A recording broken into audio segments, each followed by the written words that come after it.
நம்ம இப்போ பார்க்குறது வந்து சார்கோபீனியா சீரீஸ். லாஸ்ட் வீடியோவில் சார்கோபீனியா யாருக்கு வரும், எப்படி வரும்ன்றதை நான் டீட்டெயிலாக சொன்னேன். இந்த சீரீஸில் வந்து சார்கோபீனியாவை எப்படி அசஸ் பண்ண போகிறோன்றதை நான் உங்களுக்கு டீட்டெயிலாக சொல்ல போகிறேன். இது ரொம்ப கஷ்டமான விஷயம்லாம் இல்லை, சிம்பிள் விஷயந்தான். என்கிட்ட இருக்கிறது வந்து ஸ்கின் ஃபோல்ட் கேலிப்பர்.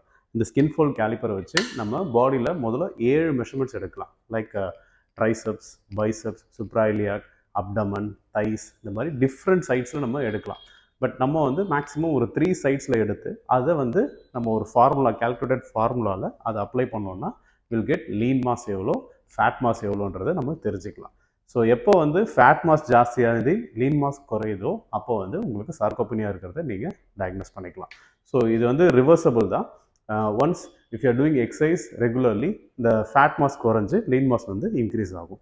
ஸோ இது எப்படி மெஷர் பண்ணணும் அப்படின்னா, இந்த சின்ன கேலிப்பரில் you have to measure through a small measurements.